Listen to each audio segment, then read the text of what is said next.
president, Mikey Garcia's biggest fight is against Adrien Broner. That's sad. Should have been a pay-per-view star already. Mikey Garcia should be dry. Mikey Garcia needs to fight somebody.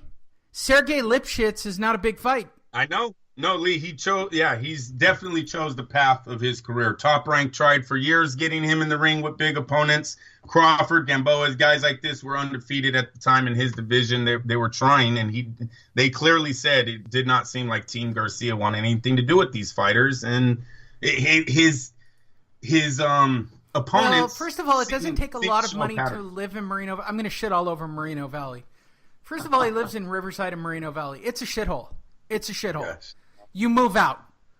Trust me when I say this. Oscar-de-la-Hoya doesn't still live in Montebello. He moved, as I said, reported last week. First he went to Beverly Hills, and now he's in a 5,000 square foot condo in walking distance to Pasadena's finer bars. Okay, when you make money in this sport, you move out of the shithole. I'm going to say it again. Moreno Valley's a shithole. He's not doing all that great, or he's holding on to every dollar he makes, which makes him really smart. But not defending, when you've got 2 straps and you can get away with fighting bullshit guys, that's just lazy. That's what it says to me. He's lazy. That's what you got. I hear you. I hear you. No, that just running through it. We already said it, Lee. I told you, the guy has a history of this. I'm not surprised that after a major unification bout is being announced, Mikey Garcia decides to drop the 140 and go back to that division where he'll get possibly 2 more paychecks for ever being in a meaningful fight. Povetkin's promoter claims $4.3 million court win over Wilder. According to the team behind Russian heavyweight Alexander Povetkin, they claimed a $4.3 million court victory over WBC champion Deontay Wilder over a canceled fight back in 2016. According to representatives, Forward Legal, working for Povetkin and his promoter company, World of Boxing, a New York court issued an aware of 4.3, which was being held in escrow in connection to the canceled fight of 2016. In a statement provided to Boxing Scene by World of Boxing, Mr. Rabinski's attorney succeeded in getting a favorable decision in a U.S. court, ruled over a long court proceeding with representatives of the WBC heavyweight champion Deontay Wilder. New York Federal District Court refused Wilder on all accounts and awarded Rabinski's side $4.3 million in fund. So, basically, Deontay, by ducking Alexander Povetkin. Yeah. That's basically what this came down to. And Lee, and that's what I was just screaming about a few minutes ago when I said, they got out of this fight. How do we know they didn't do the same thing where they were like, oh, the levels were not that, oh, fuck it, we're out of here. That's right. What we kept saying Wilder did. They were like, hey, you didn't even let us check test sample B or C. I'm out. We're on a plane. We're gone. Fight's off. Come on. Yeah. Deontay Wilder wanted no part of Alexander Povetkin. Found a way out of the fight. Povetkin, who last month secured a knockout of David Price, is currently the mandatory challenger to Anthony Joshua for the IBF, WBA, WBO, IBO heavyweight championship. And guess what? Anthony Joshua will fight him. It'll be a great fight. It'll sell out an arena. It'll actually sell out a soccer field.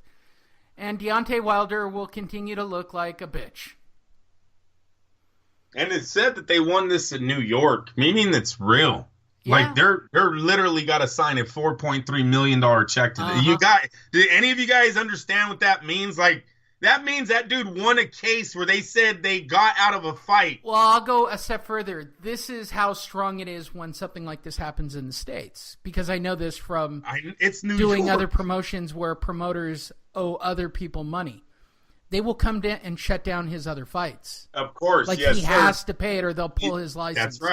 That's right. He won't make another dime, Lee. That's so fantastic. They'll seize all of his He's already living in a track house, Andrew. How will he afford the payments? And he just turned down 12.5.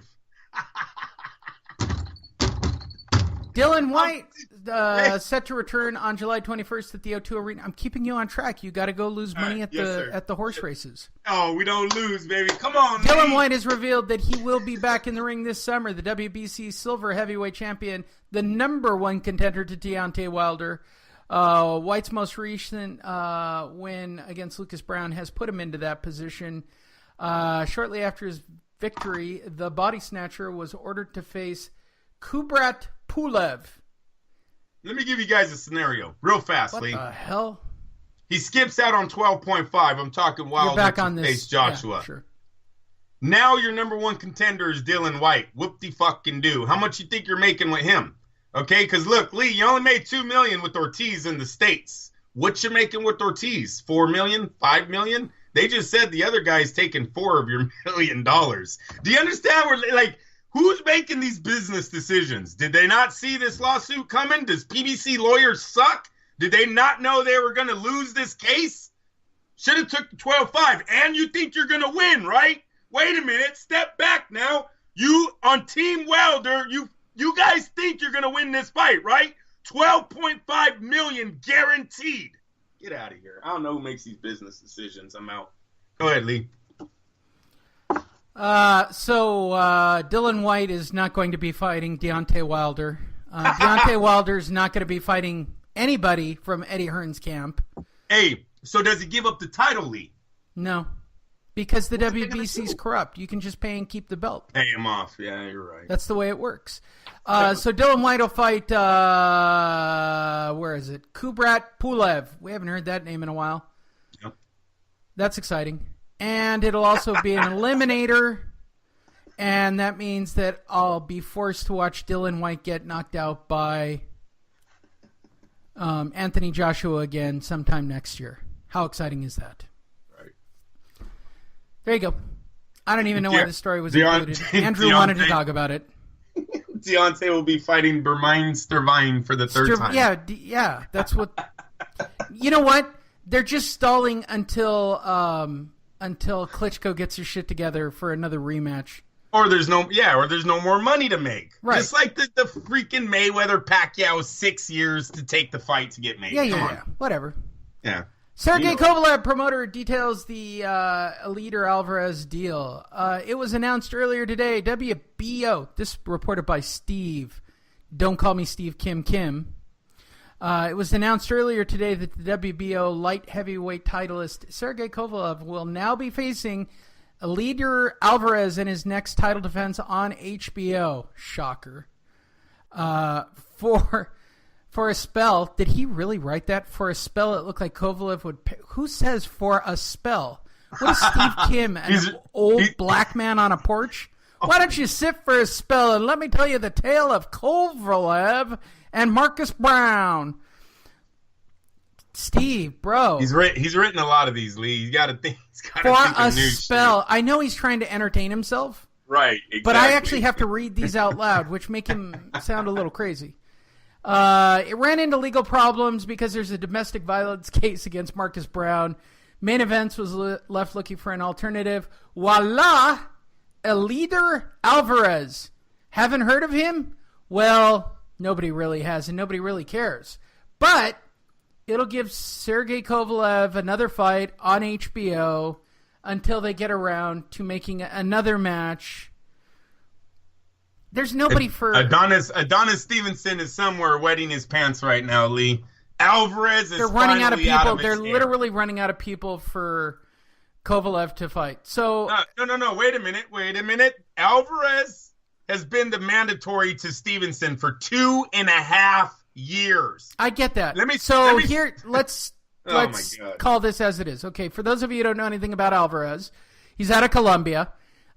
He beat a really old Jean Pascal. He did get a win and a knockout over Lucien Boutte, who was at the end of his career. I mean, he's a Canadian who retires Canadians, is what he is. Right.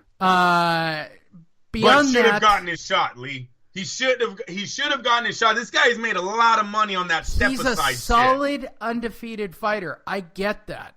Okay, and if you look at his record with a majority decision over Pascal and a KO over Boutte, on paper, it sounds really good. Yeah, if he beats Here's the Kovalev, prob- I here's want the him problem. over Stevenson. Hold on. Here's the problem. Lucien Boutte was legitimately at the end of his career. Jean Pascal's on his fourth career. Like, Jean Pascal has retired and come back to get beat. I'm not exaggerating that statement. 2.5 years, man, is a long time for a guy to just keep getting told you can't fight the champ. I get that. But he's not a knockout guy. He's 23-0 with 11 KOs. He's going to just outbox you is what he's going to do. Yeah. It's a good fight. I like it, Lee. Kovalev, Alvarez. Hey, I like that matchup a lot. It's probably better than the Barrera-Kovalev matchup because Alvarez has been waiting so damn long, and we all know Stevenson's been, I don't know how he's gotten away with it. It's kind of stupid. That's that whole WBC's corrupt as hell situation going on there. But Stevenson is giving us nothing. Finally, we get the Badu Jack matchup. Great. But come on, this guy was fucking Superman 3 years ago, Lee. 3 years ago, he's Superman. Today, he's a nobody. Come on, see. Which takes us to, what have you got? What is this? It doesn't even have a headline. Something Trump, baby. All right, hold on. I actually have to copy and paste this story. I don't have a link to click onto. Hold on. Oh, that sucks. What the hell have you done, Andrew? All right. President Donald Trump considering full pardon for late boxer Jack Johnson. Really? Right. That's right. Only in white America. West Palm Beach, Florida. President Donald J. Trump says he's considering a posthumous pardon for boxing's first black heavyweight champion more than 100 years after the late Jack Johnson was convicted by an all-white jury of accompanying a white woman across state lines. But he did, Andrew. He was boning said white woman, as I recall. Hey, it don't matter. I'm letting you know as a white man, that's really not good. And I'm going to tell you why. Black people are very well endowed, Andrew. And white people have very small penises. We can't have that. You know what? Whatever, dude. That's you. I don't think you're speaking for all white men of America. I am. Sorry. All white guys have small dicks. You're so stupid. That's why they buy big trucks. Guys, that's why they buy big trucks, Donald lowered Trump cars that go boom. Here. They like the cars that go boom. Yeah. His trials and tribulation were great accomplishments in his life, complex and controversial. Trump wrote from his Mar-a-Lago club in Florida, where other white people were seen staring at the orange president. Others have looked at this over the past years. You're really not going to do that, right? What? They're all, you're really You're not really gonna not going to do right? that, right? What's next? Are you going to let the blacks come into our club? I mean, we can't have that. I mean, we've already got the colored people driving around the facility. I mean, we have them working here, sir. They get full pay? Oh, you're terrible. Did I get it all in? Our president is a nitwit. He gets points. Here's what I want to know. Why didn't our black president do this? That's what I'm telling you. And they asked him. Lee, hey, Donald Trump has always been a major player in boxing. A lot of boxers have always had his back. Mike Tyson, Ali, Oscar-de-la-Hoya. And I'm not saying Ali during the president run, you guys. I obviously know Ali was dead, but they have many photos together. And like Ali wasn't like, oh, get him away from me. He's a racist. No, they're hugging each other. They're in Atlantic City. They're at, I believe they won an award. They shared an award together too. Does Ali even remember this? I don't think. Look, Ali was shuffled into place. I'm not buying that. Whatever the case, it's not like Donald Trump showed resentment to ever doing any of these kind of things in the inner city or showing up to these events and accepting awards. Now, you could say he did it as far as being a businessman, but if you have a real hate for people, you're not going to really put your arm around them. You don't want to be in the same room as them. You don't want people to even think your other circle. You don't want them to think that you're actually a spy. You're playing both sides. So I don't know what to think about the president and his racist tendencies. I really don't, Lee. What I do know is this is a major step for him if he pardons, because what you just said, Obama was there for 8 years, bro. This seems like an easy case. Now, I know the time it's not easy, right? 1908, 1901, whatever this happened, that's not a time that you want to be caught a colored with a white person driving around over state lines. I get that. But in today's